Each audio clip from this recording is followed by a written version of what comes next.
বাংলাদেশের পতাকাবাহী জাহাজ আব্দুল্লাহ সারা বিশ্বেই এখন পরিচিত একটি জাহাজ। কয়েক মাস আগে বাংলাদেশের পতাকাবাহী এই জাহাজটি সোমালিয়ান জলদস্যুরা ছিনতাই করেছিল। তবে সারা দেশ যখন স্থবির, তখন নিরাপদে পায়রা সমুদ্র বন্দরের ইনার অ্যাঙ্করে লাইটারেজের মাধ্যমে কয়লা খালাস করছে এসআর শিপিং এর সেই এমভি আব্দুল্লাহ। আর এই কয়লা দিয়ে সচল রয়েছে পায়রা 1320 মেগাওয়াট তাপ বিদ্যুৎ কেন্দ্র।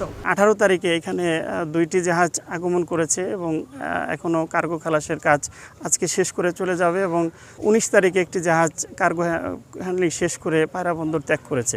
তাতে বোঝা যায় যে পায়রা বন্দরের যে আমাদের যে অপারেশনাল কার্যক্রম 100% সচল রয়েছে এবং এটার জন্য আমাদের পায়রা বন্দরে কিন্তু আইনশৃঙ্খলা পরিস্থিতি হচ্ছে যে বৃদ্ধি করা হয়েছে। এখানে নিরাপত্তা ব্যবস্থা বাংলাদেশ নৌবাহিনী থেকে হচ্ছে অতিরিক্ত মাত্রায় এখানে হচ্ছে নেভি কন্টিনজেন্ট মোতায়েন করা হয়েছে একটা। এখানে প্রায় 40 জন নেভি সদস্যর একটি টিম পায়রা বন্দরের নিরাপত্তার জন্য সার্বক্ষণিক কাজ করছে। দেশের আমদানি রপ্তানি যখন তলানিতে, ঠিক সে সময় 3টি জাহাজ এই বন্দর ব্যবহার করে পণ্য খালাস করছে। আর জুলাই মাসেই বন্দরে ফিরেছে 8টি বিদেশি জাহাজ।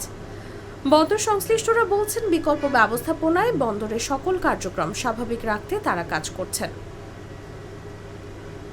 পায়রা সমুদ্র বন্দরের ট্রাফিক বিভাগের উপপরিচালক আজিজুর রহমান জানান, পায়রা বন্দরের পণ্য লোডিং আনলোডিং কার্যক্রম স্বাভাবিক রয়েছে। এছাড়া জুলাই মাসে এ পর্যন্ত বন্দরে 8টি মাদার ভেসেল পায়রা বন্দরে আগমন করে।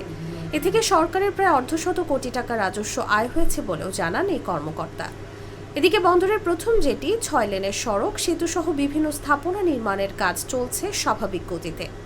আমাদের পায়রা বন্দর আমাদের নিজস্ব নিরাপত্তা এবং পাশাপাশি আমাদের বাংলাদেশ নৌবাহিনীর একটি কন্টিনজেন্ট মোতায়েন করা হয়েছে। আমাদের সার্বিকভাবে যে নিরাপত্তা মধ্যে আমাদের যে জেটি টার্মিনাল, জেটি এলাকায় যে লোডিং আনলোডিং অব্যাহত রয়েছে এবং একই সাথে আমাদের গত এক সপ্তাহের মধ্যে আমাদের 3টি জাহাজ আমাদের আগমন করেছে এবং একটি জাহাজ পোতাশ্রয় ত্যাগ করেছে।